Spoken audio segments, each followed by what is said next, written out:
Donald Trump explaining that I'm sorry, that in terms of the Parkland shooter, he said this, I guess yesterday, and we had mentioned it on air, but the full quote is really impressive.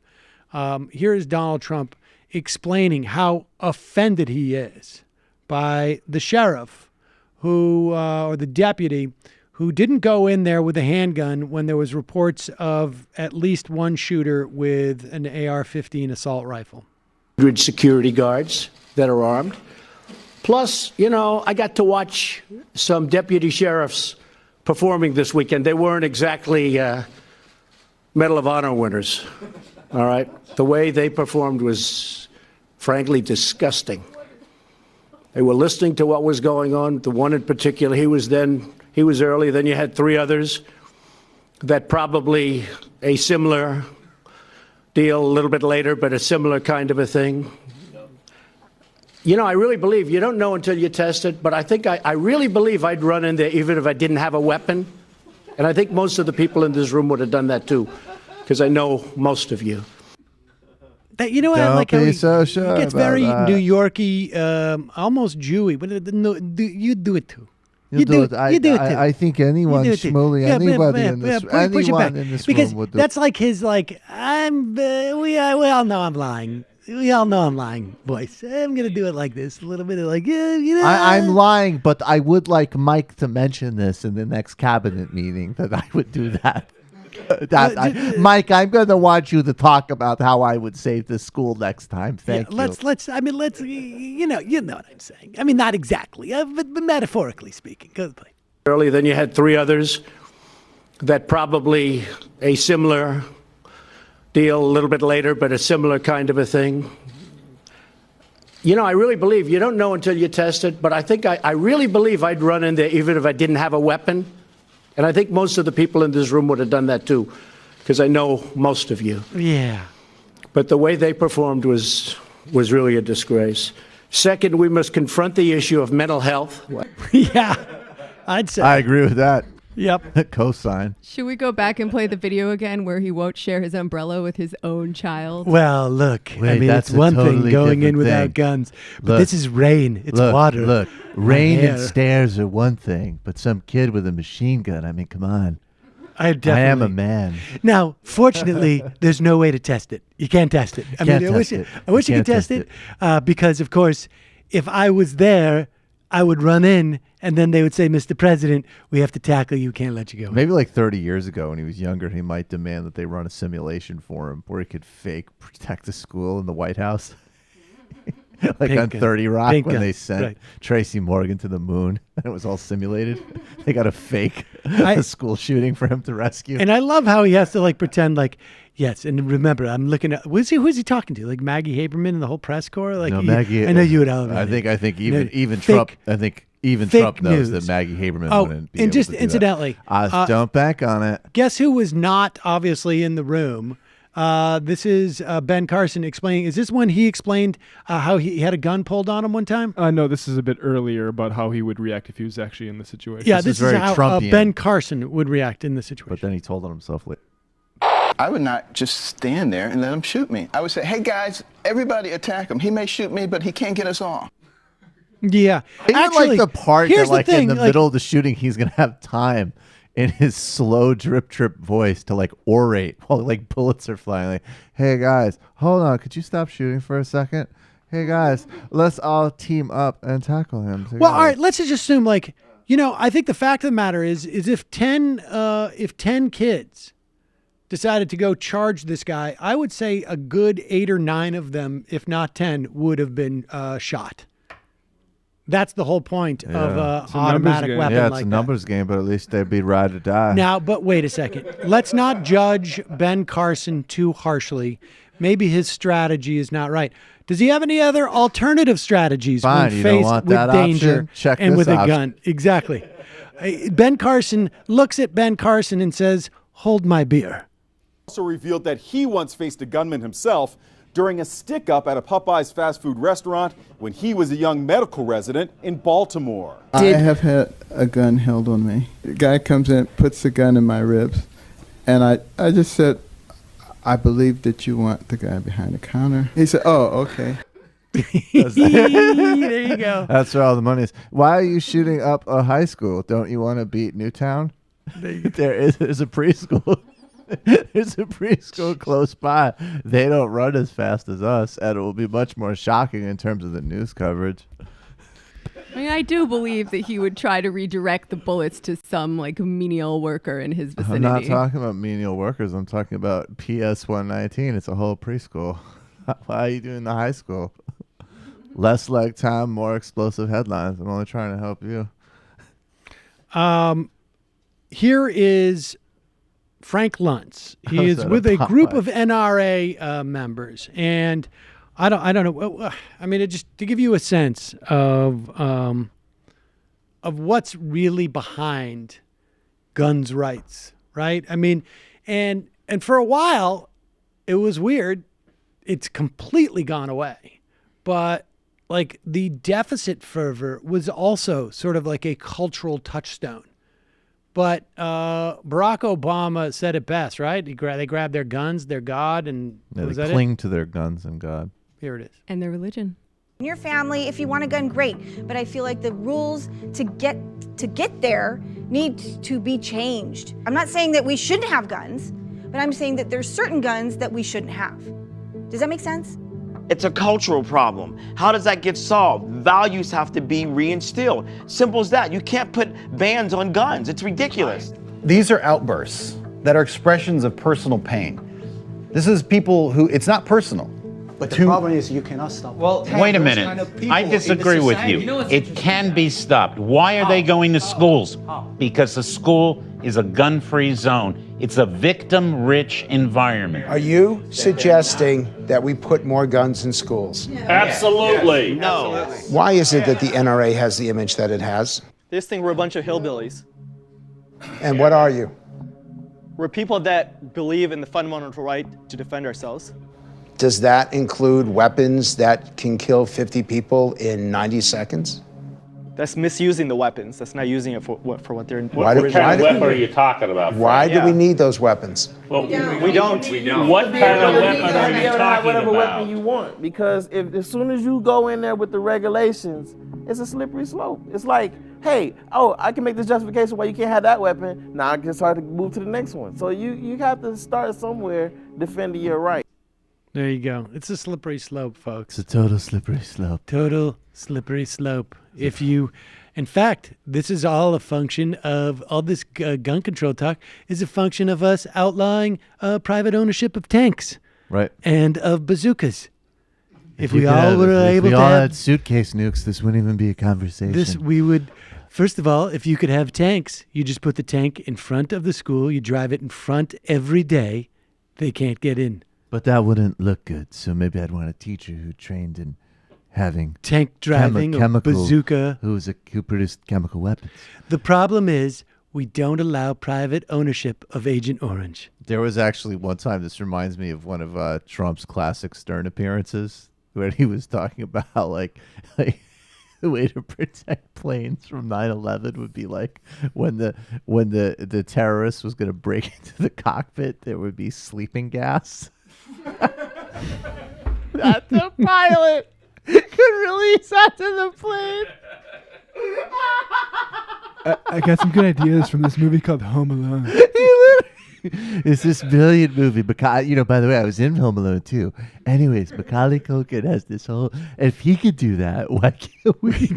What we do is set a hot iron right above the entrance of the cockpit, and when the guy tries to force it, it hits him in the side of the face. Just hits him right in the side of the face, and believe me, I think you'll be seeing a lot fewer terrorists. How much do you want to bet? How many people were in that room? Would you say? How many would you say that were in that room of the NRA supporters? Right, they're all NRA people, right? In this, how many or former? Okay, so there was some former. It's like about a dozen. Who were like, these people are insane. I was in Scientology. Right. I'm gone now. A dozen, let's call it 15. Let's just be generous. 15 active NRA members. Apparently, 3 or 4 of whom are members of a minority group in this country. Does anybody imagine that 30 some odd percent of the NRA membership is anything but white people? I find that so it's possible, hard to believe. I guess. That it's that it's high. conceivable. No, there is, and I mean, I think obviously, like my sort of broader sympathy, like I totally understand why if you're black in this country, as an example, you'd want to own a gun, but it's like. Oh, I find it hard to believe you would be a member of the NRA. I find it hard. That's what I'm saying. The NRA is specifically. And you mean going back to well, the reason why they we supported gun control, Reagan passing gun control legislation because the Black Panthers were using exactly. That's why Ronald carry. Reagan pushed it. That's why they showed up at town hall, at city hall meetings in Oakland with shotguns. Well, I mean, the NRA is interesting, right? Because Abby Hoffman also a very big proponent of the Second Amendment. That's interesting. I didn't know though. I mean, the NRA is the perfect micro study though of the Republican Party in general, because if they were looking in the future and the demographics of the country, they would say like, how do we become the organization that represents all of the emerging demographics of people that want to be gun owners? But if they did that, they'd alienate their core. So they can't make that transition. That's a complete misread on what their mission statement is about. Their mission statement is to be a trade organization. No, I understand that, but I'm talking about their. What do you mean? They're not representing gun owners. They're representing gun manufacturers. Absolutely. Yeah, they have to market to potential customers. Exactly. Yeah, that's the point. There aren't enough gun manufacturers voting to have that be their sole base of right, exactly. membership. No, they're doing PR on behalf of gun manufacturers to gin up consumer base. And I'm saying that if they were anticipatory, this is the problem with right-wing politics in general, that you can't, if they were thinking in terms of future trends, they would actually be thinking about appealing to a broader group of gun consumers, but they can't do that without alienating their current people. Right. I just don't think that's a bridge too far. Yeah, no, they can't do it. Now, in the past, I looked at it once. They did it a little bit, but they've backed off. Here are these NRA members assembled once again. There's a couple who I guess were former. Assembled once again, and they are expressing their opinions of whether or not kids know how the world works. Now, remember, I think if you were to ask all of these, I guess the majority of them are men, do you think you should be able to teach your 11-year-old child to go out and shoot a gun? They would all say, absolutely, without a doubt. In fact, I took my kid out when he was 7. How's he going to protect himself in school? How's he going to protect himself? I'm going to go out and teach him just like my daddy taught me. But when it comes to they can shoot a gun, but they don't know nothing about getting shot. Virtually everybody. Those kids are begging the politicians to remove these weapons. Kids don't understand how the world works. They're kids. I disagree. I think that kids today are smarter than they ever have been. Their ideas need to be listened to, and maybe there's a better way that we haven't thought of because, quite frankly, we've been kind of screwing things up a bit. There you go. Kids don't know anything. That's and she's the former member, incidentally, just in case you were wondering. Yeah, she's like the only woman, as far as I can tell, and she's the only one that, from what I've seen, expressed any unorthodox opinion. Do you think Frank Luntz went out there and said, like, I'm going to try and exclude women from this because I don't want the group to look representative? Kids are super emotional. All they could do was find a woman who was a former member. Kids are super emotional. They don't make rational decisions. They get all upset and stuff because they saw their kids murdered, their friends murdered in front of them. Now, look. They don't think clearly. Listen, a lot of people hand-wring about the mass killings, but the one thing about members from the National Rifle Association, they are pretty zen. What's that poster? You know, God give me the grace to change the things I can and accept those that I can't. Right.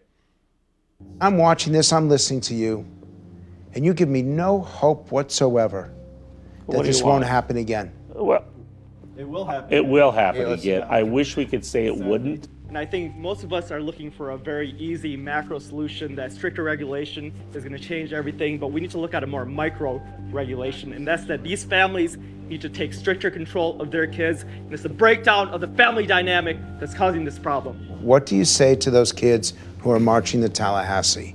What do you say to those kids? Pause it. Let me just say this, the breakdown of the family dynamic. That's a micro solution, incidentally. Each family has to take it upon themselves not to break down. But is there any reason, is there any even correlation, never mind causation, but is there any correlation between whatever breakdown of the family means, presumably like divorce or something? Is there any correlation between increased divorce rates and these mass shootings? I would argue, if anything, just off the top of my head, it's probably the opposite. That divorce rates have probably leveled off and, if anything, gone down as the rate of increase of these mass shootings has gone up. In fact, I would say if you're looking for a correlation, you'd probably find it with the number of gun sales.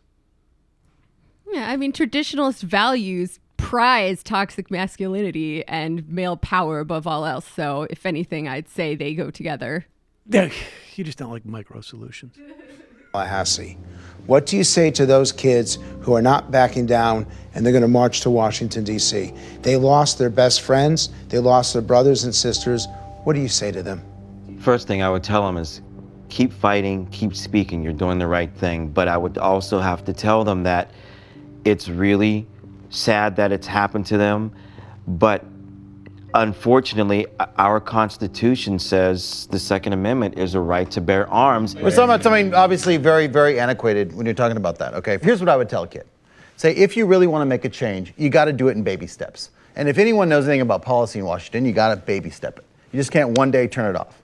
So what you do is you have to, look at magazine capacity. You really don't need 30 rounds. You just don't. I mean, do you need more than 5? Probably not, honestly. Okay, is that okay? That's okay. No. Yeah. I mean, no. Why not? No. Because if there's some guy breaking into your house, maybe 5 isn't going to do it. Oh, come on. How many of you are There you go. Some guy's breaking into your house. Dude, don't worry about pulling your friggin' rotator cuff before you shoot some fantasy person entering your house. Get the fuck out of here. Right. Jesus Hey. Right. If that guy's really concerned, he might want to hit the gym for a little bit. No, Right. Yeah, I mean, exactly. maybe Thank you. I appreciate you spelling out my subtext there. Yeah. I just the idea that I don't know. I know that overall crime rates have gone down in the largest, overall, except in certain places where they've increased in this country. And maybe I'm projecting on this guy. Maybe he lives in, a place where there's a lot of break-ins. But it's I kind of doubt it. And the idea that his paranoia and cortisol levels and also anger fantasies, which he, jerks off to in the pretend scenario like Trump, where he does shoot an intruder who, God forbid, it isn't a family member that he's convinced in his head and he ends up hurting somebody, right? Because we hear of stories like that a lot. The fact that his fantasy is elevated over these things, we need to be zen about the absolute atrocities that happen, but we need to be ultra freaked out about my fantasy life. Exactly. Look, this is going to happen again. Because of the world, there's people out there, you're going to see kids shot and slaughtered. But the idea that somebody would break into my house and maybe take my TV, I need to have a magazine that's going to hold 25 rounds. Yeah, just give me a break.